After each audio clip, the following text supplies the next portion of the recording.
참 예수님,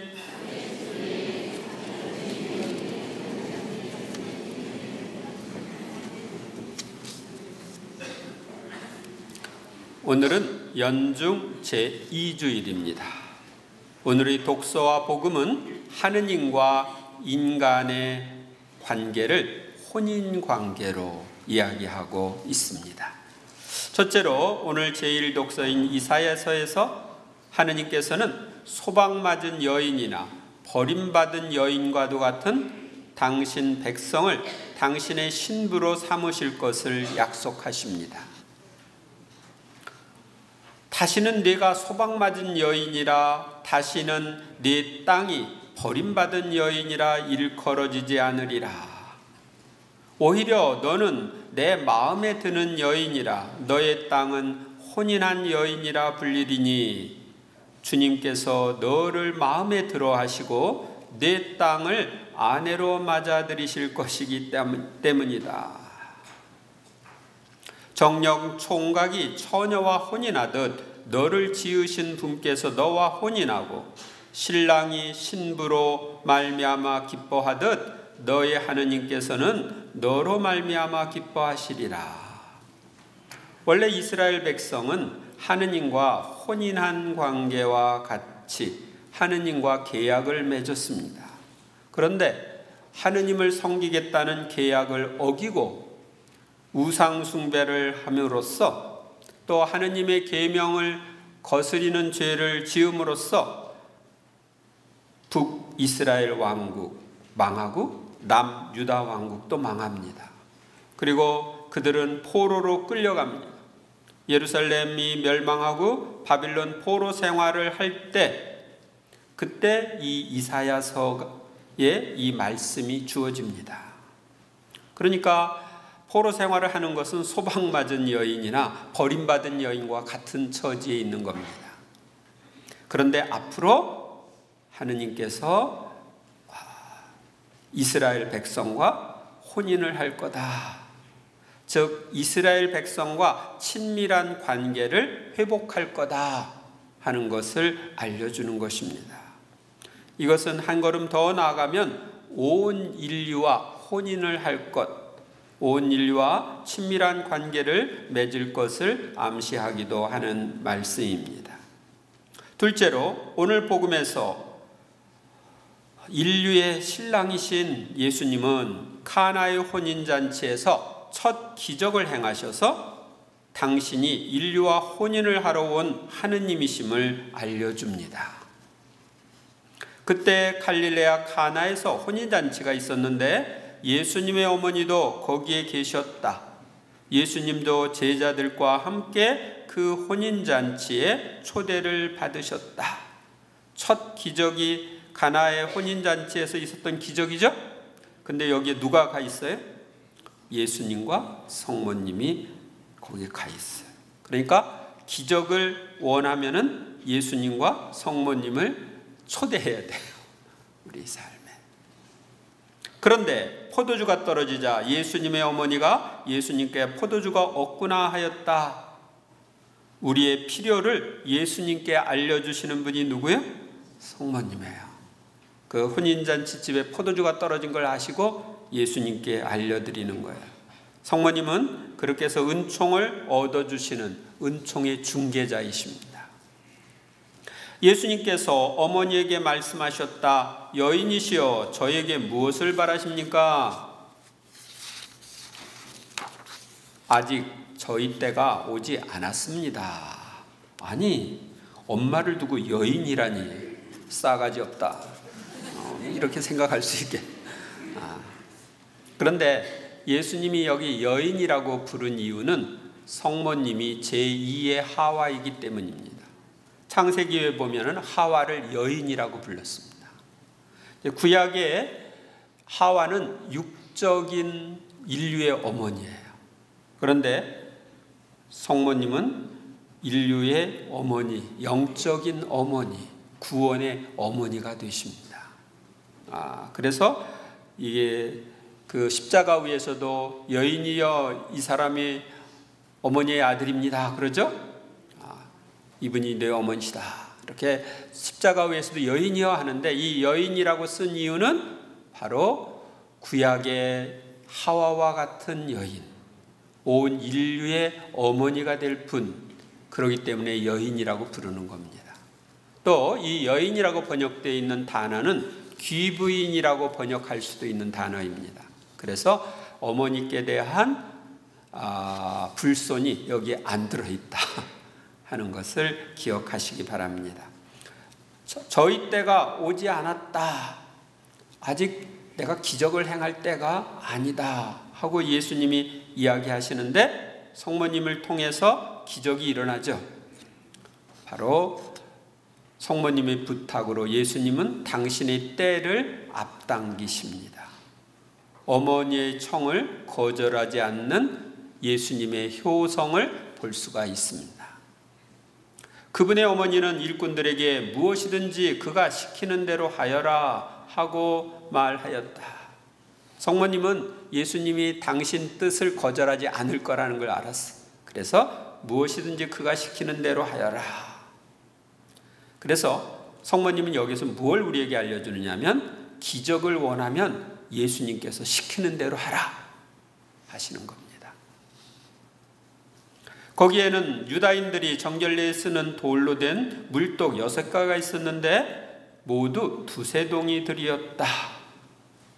그러니까 물독이 두세 동이들이니까 6개니까 물이 굉장히 많죠. 예수님께서 일꾼들에게 물독에 물을 채워라 하고 말씀하셨다. 그들이 물독마다 가득 채우자 예수님께서 그들에게 다시는 이제는 그것을 퍼서 과방족에게 날라다 주어라 하셨다. 그들은 곧 그것을 날라갔다. 과방장은 포도주가 된 물을 맛보고 그것이 어디에서 났는지 알지 못하였지만 물을 퍼간 일꾼들은 알고 있었다. 그래서 과방장이 신랑을 불러 그에게 말하였다. 누구든지 먼저 좋은 포도주를 내놓고 손님들이 취하면 그보다 못한 것을 내놓는데 지금까지 좋은 포도주를 남겨두셨군요. 이 물이 포도주로 바뀐 기적, 실제 있었을까? 실제 있었습니다. 그리고 제가 읽은 책에도 보면은 그런 기적이 나오더라고요. 제가 2003년도 가을에 안식년을 맞이해서 필리핀에 갔을 때 거기에서 영어로 된 책을 읽게 되었는데, 거기는 인도네시아에서 선교를 하던 선교사 이야기였습니다. 그 선교사가 있는 그곳에 포도나무도 없고 포도도 없는데 이 성찬의 전례를 해야 돼. 그런데 하느님께서 메시지를 주십니다. 물을 포도주로 만들어 주겠다.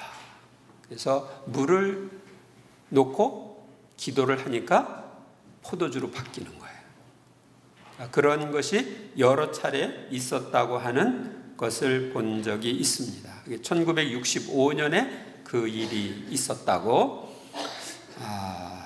되어 있었습니다.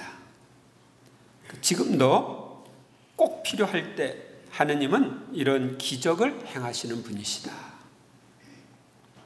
예수님께서 하라고 하신 대로 해서 이제 물이 포도주로 바뀌었는데, 이 기적은 앞으로 포도주를 당신의 피로 변화시킬 것을 암시하신 기적이에요. 그리고 이 포도주는 잔치 때 필요한 거죠. 인류와 예수님이 혼인잔치를 하는데 그 혼인잔치가 뭔지 아십니까? 그게 미사예요. 미사 때 성체와 성혈이 축성되죠. 그래서 우리에게 나누어 주는데 이것을 암시하신 기적입니다. 여러분들이 이 미사 때 사제가 빵을 들고 이 성찬에 초대받은 이는 복되도다 그러죠. 성찬, 거룩한 잔치. 그 잔치에 필요한 게 술이죠. 그 포도주를 예수님은 당신의 피로 변화시켜서 우리에게 주시는 것입니다. 예수님은 하늘나라 비유에 있어서 혼인잔치 비유를 여러 번 드셨죠. 그래서 이제 여러분들은 지금 예수님이 예시하셨던 그 잔치에 참여하고 있어요. 정결례에 쓰이는 돌로 된 물독 6개에다가 물을 채웠는데 엄청나게 많은 포도주를 만들어 준 거예요. 하나에 두세 동이 들이니까 아니 술 먹고 다 취하라고 이렇게 많이 만들어 줬나? 여러분들이 그렇게 생각할지 모르겠는데 이 정결례에 쓰는 돌로 된 물독에 물을 채웠다. 이것도 의미가 있습니다. 예수님이 당신의 피로 인류의 죄를 씻어줄 것을 또 암시하시는 거예요. 물을 포도주로 바꾸고 이제 포도주를 당신의 피로 바꿔서 우리를 씻어주시는 분이십니다.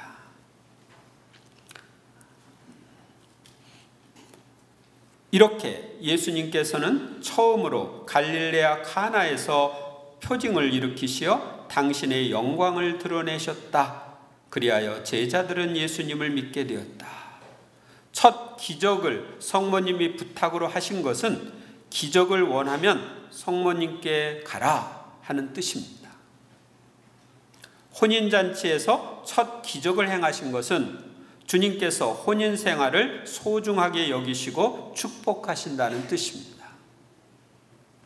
구약에 예언된 대로 예수님께서는 인류와 하느님과의 혼인 계약을 맺으러 오셨습니다.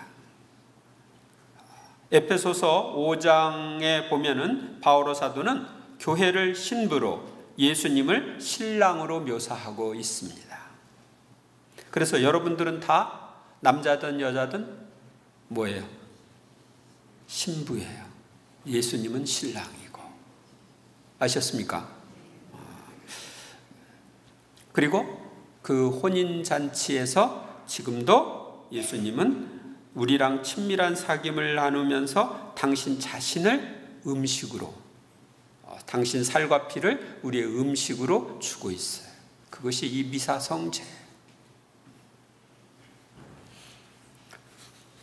셋째로 제2 독서는 하느님께서 당신과 혼인계약을 맺으신 인류에게 주시는 것은 당신의 영이신 성령과 성령의 은사임을 알려줍니다. 이는 신부인 우리가 예수님을 닮도록 해주는 겁니다. 성령은 예수님의 영이시고 성령의 여러 가지 은사를 예수님이 가지고 계셨어요. 그런데 우리가 그분을 믿고 따르니까 그분과 혼인관계니까 그분을 닮은 모습이 우리를 통해 드러나도록 하기 위해 성령을 부어주시는 거예요. 형제 여러분, 은사는 여러 가지지만 성령은 같은 성령이십니다. 직분은 여러 가지지만 주님은 같은 성령이십니다. 활동은 여러 가지이지만 모든 사람 안에서 모든 활동을 일으키시는 분은 같은 하느님이십니다. 하느님께서 성령을 통해서 베푸시는 거예요. 하느님께서 각 사람에게 공동선을 위하여 성령을 드러내 보여주십니다. 근데 그 성령이 어떤 역할을 하는가, 우리에게 무엇을 주시는가 이제 설명을 합니다. 그리하여 어떤 이에게는 성령을 통하여 지혜의 말씀이, 어떤 이에게는 같은 성령에 따라 지식의 말씀이 주어집니다.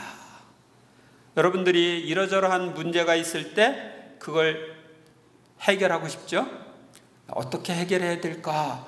지혜의 말씀이 주어지면 해결하기가 쉽습니다. 예수님이 카이사르에게 세금을 바쳐야 되느냐, 바치지 말아야 되느냐 하고 이제 질문했을 때 공경에 처했죠.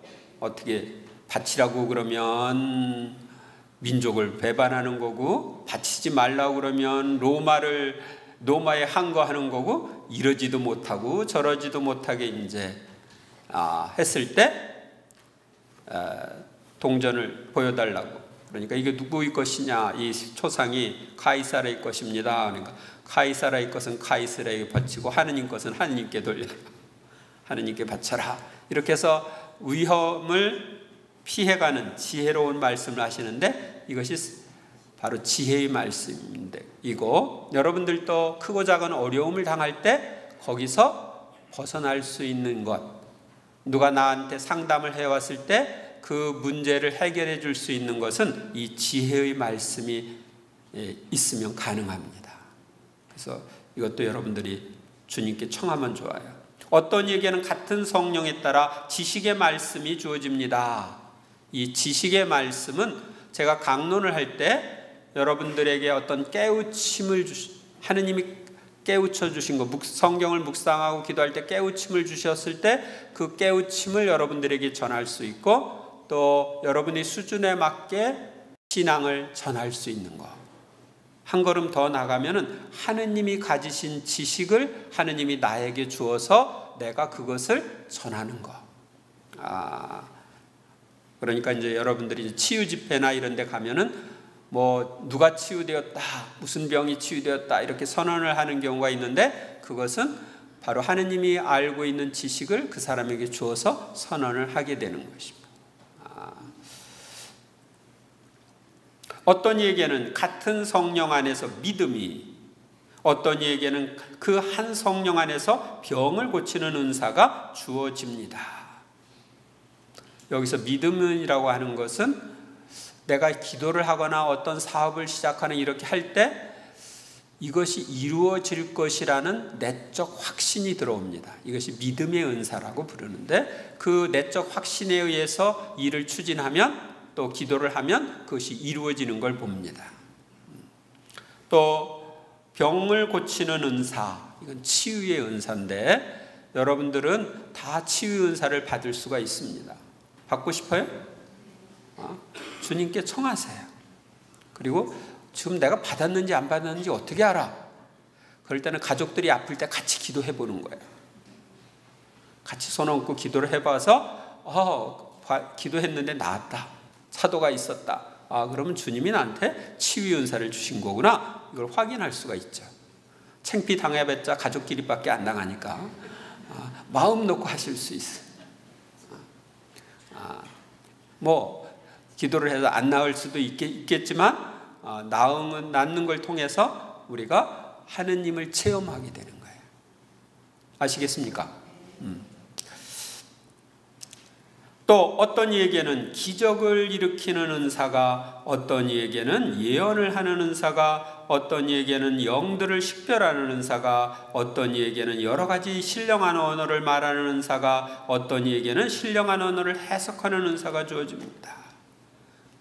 그래서 기적을 일으킬 수도 있고, 하느님의 말씀을 받아들 전하는 예언을 할 수도 있고, 이것이 하느님으로부터 온 것인지 악령으로부터 온 것인지 인간에게서 나온 것인지 하는 영들을 식별하는 은사가 주어질 수도 있고, 지금까지 알았던 한국어가 아닌 다른 언어로 말할 수 있는 신령한 언어의 은사가 주어질 수도 있고, 그 언어가 무슨 뜻인지 해석할 수 있는 은사가 주어질 수도 있다 하는 이야기를 하고 있습니다.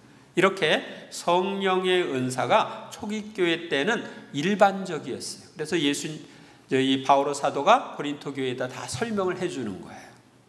지금도 여러분이 마음을 열고 이런 걸 받아들이면 이것이 여러분들 안에 일어날 수가 있어요.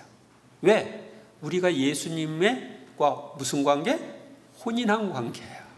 그러니까 예수님은 당신이 영을 통해서 나를 좋게 꾸며주고 싶어. 당신이 가지고 있었던 그런 이런 선물들을 나한테 당신이 영을 통해 주셔서 다른 사람들에게 도움을 주는 그런 사람으로, 봉사할 수 있는 사람으로, 여기 보면 공동선을 위해서 그것을 주고 싶어 하셔요. 나를 그렇게 변화시켜서 쓰고 싶어 하시는 거예요. 이 모든 것을 한 분이신 같은 성령께서 일으키십니다. 그분께서는 당신이 원하시는 대로 각자에게 그것들을 따로따로 나누어 주십니다. 어떤 사람들은 이것 주고 어떤 사람은 저것 주고 그러시는 거예요. 그래서 여러분들은 꼭 필요한 은사를 체험할 수가 있는데, 제가 우리 교회 안에 이런 성령의 은사 쇄신을 위한 운동으로 성령 쇄신 운동이 있는데, 44년 동안 여기에 참여하고 있습니다. 44년 동안 그동안에 많은 체험을 했고 많은 은사들을 경험했습니다. 여러분들이 지금이라도 마음을 열고 이렇게 하면은 참여할 수 있습니다. 5월 달에 제가 성령 안의 생활 세미나 강의를 5월, 6월 하도록 할 것입니다. 목요일 날 저녁마다. 그때 이제 여러분들이 참여하셔서 체험하시면 좋겠습니다. 물을 포도주로 만드신 예수님께서는 빵과 포도주가 미사 안에서 천상의 양식인 성체와 성혈로 변화되고 이를 우리가 받아 모심으로써 그리스도와 온전히 한 몸을 이루고 영원한 생명을 얻도록 하여 주십니다.